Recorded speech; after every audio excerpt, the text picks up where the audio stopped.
There is too much contradiction, because they arrested the OCS. Right now he's in the cell. And then also, there's no signs of Lagat resigning. What will happen in case he doesn't resign? He's going to resign. There's nothing like it doesn't without it happening. This Kenya is going to Kenya Yake. He's going to resign and he must resign. If Ruto cannot act on this, he should resign and go. We cannot have. Welcome back to our channels. My name is David Chams na leo nimebahatika kupatana na Mheshimiwa Okiya Omtatah, the Busia Senator. Karibu sana Mheshimiwa. How have you been? I'm fine. Asante sana. Tuko hapa na mambo inaendelea Kenya mingi sana. As we speak right now, kuna kesi ya kijana wetu mwenye amepotea juzi na kuna mambo mengi yanaendelea. Hata jana tumeona pale wameleta kwa Cctv Mbagadhi. Niliona hata nilisikia umeongea pale ukareact on that, the Cctv. How is the going so far? How is the case? I think basically what needs to be known has been known, that this young man was murdered in the police cells, or was murdered by the police in police custody, and the chain of command was coming. They have gone for the small fish as usual, and there's a danger of a cover-up. And those people should be put under witness protection, because they can easily be executed to protect their big bosses. So Lagat by now should have vacated the office. Not only is he a suspect in the murder, but is the direct commander of the Kenya Police Service. Of the Kenya Police, what is it called? Kenya Police Service. Yes. Yeah, the Kenya Police Service. That branch of the National Police Service is directly under the command of Lagat. It's the one which committed the crime. Lagat was the complainant. He has command responsibility. For anything else, he should vacate office like yesterday and go. If not, the commander-in-chief should fire him. Rather, President William Ruto should send him packing, so that the Kenya Police Service can be free to tell us exactly who is culpable, and we get the bottom of the issue. Secondly, that is one limb of the issue. The one limb of the issue is who killed the young man. The second limb of the issue is why was he killed? Why was he killed? He was killed because he raised an allegation that Mr. Lagat, according to report, that Mr. Lagat was involved in corruption. But up to now, I have not seen a copy of the text. How possible is it that this text can just disappear like that over the net? I've not seen one. Maybe I'm not looking hard enough. Maybe you people have seen it. I've not seen the text that the young man posted, or is alleged to have posted. And would like to know the contents of that text and what is being done about those contents. We'd also like a proper inquest into the police accounts. We would like Mr. Lagat to be subjected to a lifestyle audit to establish whether or not he is a beneficiary of proceeds of crime. So much as we condemn the death of our brother, we must not forget what he died for. He died exposing corruption. And Mr. Lagat must be put to the test of whether or not he's corrupt. And that is an easy thing to do. And that's what I think should happen, so that our brother does not die in vain. He died condemning corruption in the police force. He named Lagat as the architect of the corruption. And Mr. Lagat must be criminally investigated for corruption, including lifestyle audits. We know what his salary is. We know he has been earning through the ranks, and we want to look at the wealth he owns, whether it's commensurate with that particular income that is known. If known, he should be able to explain how he acquired this extra wealth that will not be that people are complaining of. Because it's not just the late who has raised the issue of corruption by Mr. Lagat. Even police officers have complained that Mr. Lagat is a very corrupt individual. And now that some blood of a Kenyan has been spilled, let him stand there, words and all, so that we can know what kind of character he is. If we don't do that, our brother will have died in vain. And that should not be the case. Okay, we have seen IPOA there conducting the investigation. Maybe, Mheshimiwa, do you believe IPOA is going to give a No, I Kenyans believe IPOA has got no capacity. IPOA is, look at the commissioners. How did they get there? They were handpicked by Ruto. These are Ruto's henchmen. So they're just part of the cabal that, I have orders which I won in court saying that this thing should be filled in a proper way. We cannot achieve that. So IPOA has no capacity to do what is being given to do.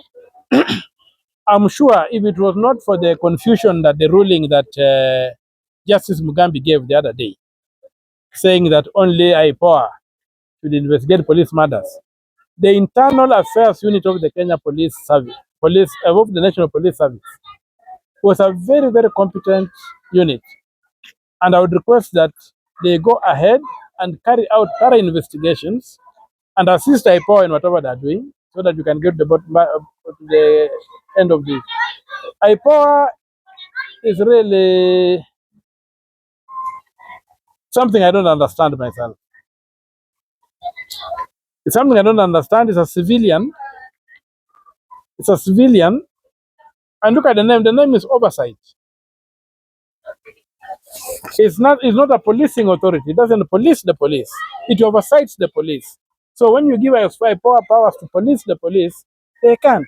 Usually these uniformed formations have their own police units to police them. And I know Ruto, when he came into power, under Koome, they dismantled and they destroyed the internal affairs unit, which was a very, very highly qualified unit that could deal with police issues. You remember the case whereby there was those two Indian nationals who disappeared. It's the internal affairs unit that was able to go after the police officers and crack the case. And though the body was not found, these people were charged with murder. So this was a very competent unit that, when I look at IPOA, my friend Hassan, it's like a retirement home. You look at all those civilians who are there, they cannot police the uniformed people. And especially a police that has discarded its civilian uniform and now goes everywhere in military fatigues. Even you saw Kanja come to parliament in military fatigues. You see, it's a militarized police force that thinks they have to use the boot to crash. They don't change the name of police service. In fact, where we are today, somebody can be tempted to say that we must disband the police and reconstitute it afresh. The question of reforms, this police cannot be reformed. We just need a new police force. This one cannot be reformed, because you reform something that can work. If something is dead, you don't reform it, you get a new thing. So these murders are there, and the abuses in the police cells are all over. When I was arrested in December, they put me in a cell which they intentionally infected with a fungus. And one police officer had to come, and a lady came and whispered to me and said, that room was treated, please. When you leave, if the court releases you, head straight to hospital and be treated. So when they can treat a cell before they throw you in, on a matter whereby you have just demonstrated. So you can imagine what happened in that cell, where a senior police officer had been directly named as a kingpin of corruption in the police force. So these are the things we are dealing with. Even now, if you look at my body, I'm still nursing some of the wounds that I got from the blisters I got from the fungus. So there's total abuse in the police cells, and they killed this guy, and they must own up, and they must stop telling us these fictitious tales. They are nothing by the media of what happened at Mbagadhi has nailed their coffin. They cannot escape the fact that they killed him, and they made no effort to save his life. They were just trying to dispose of the body by creating a narrative that he died in hospital. We just thank God that the officers who were on duty rejected that narrative and decided to stand up as professionals and say, this man came here dead. Deal with your body. They were not going to, Mbagadhi was not ready to own up to a body they don't understand. So that's how that Which means there is too much contradiction, because they arrested the OCS. Right now he's in the cell. And then also, there's no signs of Lagat resigning. What will happen in case he doesn't resign? He's going to resign. There's nothing like it doesn't without it happening. This Kenya is Kwani, Kenya ni Yake. He's going to resign and he must resign. And I'm urging that we keep on the pressure, we keep the demos going until he goes. He must resign so that he owns up to that. But it's even unfortunate that we are going that far. A decent commander would fall on his sword the moment the force is commanding steps out of line. He doesn't come there and pretend that he doesn't know what is happening or that he's innocent until. And you saw Paul saying that if investigations link this guy, he will ask him to resign. What nonsense is that? He should resign to pave way for those investigations. He should not resign as a result of the investigations. He is on record as the complainant. There's a logical sequence in how these resignations happen. You resign to show that you are not responsible. You resign, but when you stick there, it means you are responsible and you want to control things. And IPOA should stop fooling around by saying that if they need lead where, no. Let us begin this thing from the top. Let us work downwards. Anybody connected to the death of the young man should not be in office. Beginning with the complainant, going further by those people who went down to arrest. The other thing that should not be lost is that criminal libel was declared unconstitutional by the High Court and it's no longer valid. There is no reason why a police should be involved where somebody has got another name. What the police should have done would have to go to the side of the claimant that there was corruption, given him protection, and they used him as a witness against these thugs. So the police, first of all, overstepped themselves. They broke the law by going to investigate this matter. If this man was complaining about defamation, the police had no business going there because criminal libel is no longer an offense in this republic. I think the movie it is Justice Mumbi who declared it unconstitutional. So I don't see how why they were standing when doing all that. And the Cyber Crimes Act is not an excuse to perpetuate impunity and to break the law. The Cyber Crimes Act should establish a crime that has been committed by the cyber. If it has been a cyber crime, communicating information that is accurate, information that is factual, it's not a cyber crime. For them to say that they were charging this man for cyber crime, it would mean that they had investigated the allegations and found them to be false, and given the person the chance to give his side of the story and produce evidence of the corruption, and in a public manner, before they can claim that this man was using his gadgets wrongly. If the man is a whistleblower and is using his phone to whistleblow, how is that a cyber crime? It's a cyber protection. He's protecting the republic from these thugs. They are all over and they have to be dealt with. So to me, the police totally acted with impunity. They exercised powers they don't have. They went ahead and they refused to do their job, which was to go and talk to the deceased and get intelligence from him and then go after Lagat. The man who should have been arrested is Lagat. That was the suspect. This was an accuser. So how do you go after an accuser or a whistleblower to say that you are investigating a crime? There's nothing like that. And then also, President is quiet about the story, has not spoken lengthy about it. So do you think he assumes things are just okay, or maybe he's waiting for the right time? I don't know whether he assumes things or I don't know what he's thinking. I don't even know that he's capable of thinking because of what he's doing. But what I know is that there is a law.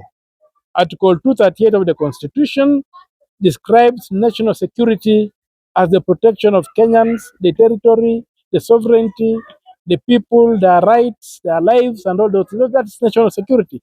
And he's in charge of national security. So he has a duty to act, or he resigns his command. If Ruto cannot act on this, he should resign and go. We cannot have a lion commanded by sheep. Kenyans are lions. We cannot be commanded by a sheep. So we need him to come out under Article 138 as the man in charge of our security and take charge. The security includes the lives of the individuals. But to make matters worse, we are seeing more people being kidnapped. Those who have been following my Twitter handle, you have seen many cases that I have been highlighting. And this impunity is just ongoing. People somewhere in Kapsaret have gone missing. Some of them have been suspected of to have opposed the theft, the uncontrolled or the wanton destruction of forests in the area. They have gone missing and nobody's raising a finger. So we cannot, as a country, allow this. And Ruto has a responsibility. If he can't execute it, he should resign his command. Thank you so much Mheshimiwa for your time. Nashukuru sana.